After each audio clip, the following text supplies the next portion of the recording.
This movie comes with age requirements and a challenge.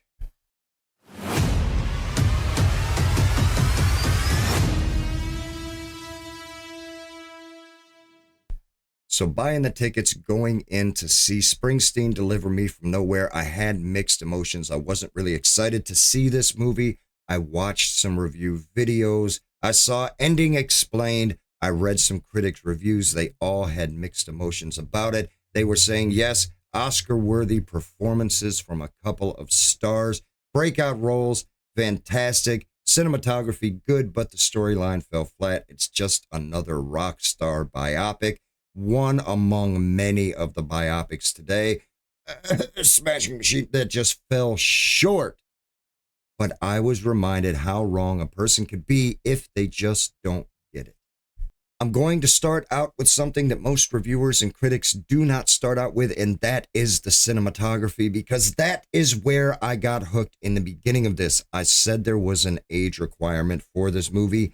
This is one of the reasons. Shot with a handheld camera, Masanobu Takayagani, and I really hope I said his name right because I've been practicing really hard, and the man deserves it. This is like the fourth outing that he did with Scott Cooper. He did Hostels and Black Mass and The Pale Blue Eye, and now Springsteen, Deliver Me From Nowhere, not in any chronological order, but he blew me away with this. The way that it was shot, he captured the quintessential essence of the early 1980s. Now, I was a very, very young man, boy, baby, in the early 1980s, so I don't remember very much. But when I think back fondly, sometimes not so fondly, on my childhood, the way that I picture it looks exactly like the way Mr. Takayagani captured it in this film. Now, there's usually an order and a process to my reviews, but starting out with the cinematography and Mr. Masanobu Takayagani, I nailed it again, and I'm going to keep saying it because I worked really hard. And how he had worked on 4 different films with our director, Scott Cooper, I figured it would be a good segue to introduce him. Now, Scott Cooper debuted with Crazy Heart in 2009, and in my opinion, he set the bar very, very high. I love Crazy Heart. I love everything about it. I love the way he captured the pain and the agony and the solitude and the isolation and the lonely feeling of an artist, just like he recaptured it with this movie. And he's made 7 movies, if I can remember. He started out with Crazy Heart, then Out of the Furnace, then Hostels, and then The Pale Blue Eye, and then he did this movie, and if I remember right, he did Antlers, and he did Black Mass. Did I mention Black Mass? He did Black Mass. It was the same exact cinematography and the feel of this movie with Springsteen, Deliver Me From Nowhere, and Black Mass. You get the feeling that you are back in the 70s and 80s Gen X era. Reason number 2, I said there needs to be an age requirement to appreciate this film and grasp it fully, is the soundtrack. Now, I knew there was going to be Bruce Springsteen songs in it because I'm not a complete idiot. What I didn't know was Jeremy Allen White actually did most of the recordings himself as Bruce Springsteen. Much respect to him. I couldn't tell the difference between a whole lot. But there were a couple of songs from Bruce Springsteen himself, not to mention Foreigner, Dobie Gray, the Allman Brothers, the Bellamy Brothers, Santana, A Little Visit from Conway Twitty, the Cardinals, Suicide. We have so much in here. When you hear the soundtrack and you lived during those days, it is going to take you back. You're going to remember the glory days of old. Now, bringing up Jeremy Allen White and his tremendous singing skills, I figured now would be a good time to talk about the acting. I don't really have time to talk about each and every individual performance. Jeremy Strong, phenomenal job. I think he should deserve some recognition from that. Odessa Young, David Krumboltz, you could tell that that executive did not get it. All he was worried about was the bottom line, and everything else eluded him. But who I want to talk about is Stephen Graham.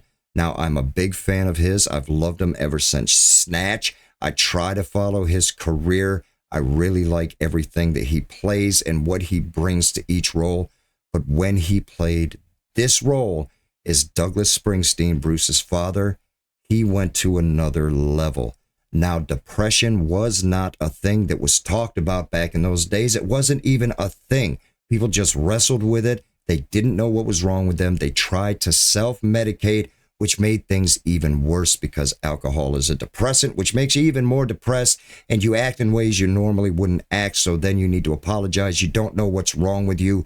But the way that he portrayed it in the very few lines and the very few scenes that he had, he spoke more in his silence than most actors do in 2.5 hours, and the entire movie being about him. You could feel his struggle. You could feel the battle. You could feel the demons in him warring with each other. You saw the damage that it did to him and to everybody around him. I think he deserves some major accolades for this role, and I really hope he gets it. And now we will talk about the star of this flick, Jeremy Allen White. I think his name is going to pop up on a whole lot of nominations, and I hope he gets a couple of awards.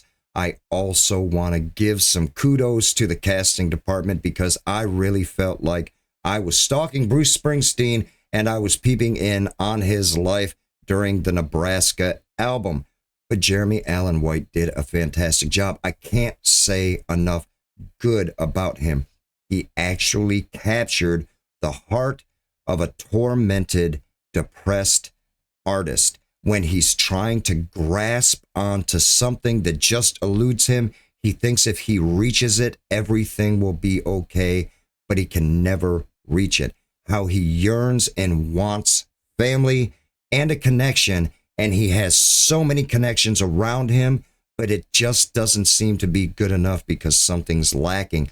He really plays the part of a man that has a hole in him and he can't figure out why. So he introverts and he isolates and he sinks further and further into his passion. Now, if there are any artists out there that know what it's like to try to capture their soul and their spirit to explain who they are inside and out, they will appreciate this. I 100% get it. I was riveted watching his role, and it was almost like he captured the spirit of Bruce Springsteen. He invoked it, he took it into himself, and he became Bruce Springsteen. I said at the very beginning of this video that this movie came with a challenge, and I meant it, guys. It's at the end, just a couple of more minutes. It's a very important one. If you can stick around, I would greatly appreciate it. But the final reason I think this movie needs an age requirement to truly get it and appreciate it is the overall nostalgia. Now, this movie made me feel so many ways. It was like looking through a window into my own memories, and I was there for it every step of the way. In the beginning of the movie, Bruce Springsteen walks down the road to a car lot to buy his first car. That car was an IROC Z28. And if you were around in the early, mid, late 80s, you were too young to drive. Every cool guy had an IROC and you wanted it. As soon as he bought the car, he went down a lonely back country road, jamming out to Foreigner. And that 100% screamed the 80s to me. It wasn't just the hairstyle. It wasn't the costumes. It wasn't the acting. It wasn't the overall look and feel to the movie or even the soundtrack. That scene had me riveted from the beginning. Now, in my opinion, guys, is Springsteen Deliver Me From Nowhere worth the price of admission? Wait for it to stream or save your data? I would honestly say wait for it to stream. This is a movie that I'm going to watch over and over again, and I think you get the true feeling of it if you're in the comfort of your own home, and while you're watching it, you can reminisce on the past. You can stop it, pause it, rewind it, hit those little moments, and talk about it with your family. I think that's a really good perk and benefit to this movie. So going to see it at the theater, I don't think you'll be wrong if you're Gen X. and you meet the age requirements, but I would really suggest you wait for it to stream and it becomes a family thing. Don't bore your family, but still include them, and this movie will mean much more to you. And that's my review of Springsteen, Deliver Me From Nowhere. Guys, I hope you enjoyed it. This movie spoke to me so many ways I wasn't prepared to handle it. I could not possibly talk about all of them in this video. So if you want to have a conversation, do me a favor and drop me a comment. I will definitely get back to you. I always will. One thing about me is I grew up about 3 hours from Colts Neck, New Jersey. So it spoke to me on a lot of different levels, different from what other people would get. Like when he was driving down the road, listening to the radio, an ad came on for a theme park that I used to go to a ton when I was a kid named Action Park. We lovingly referred to it as Traction Park. And there was a television station that he referred to called WPIX Channel 11. And I watched that station every day when I was a kid. This movie rang out to me with nostalgia. But what really, really got me was the portrayal of Jeremy Allen White and Stephen Graham battling with depression. You could see the emptiness, the loneliness, the lost, the longing in their eyes and in their heart, reaching out, wanting to explain to everybody what was going on with them, wanting people to see them and desperately make a connection, but nobody being able to hear them. You also saw the damage that depression does to the people that are around them and their loved ones.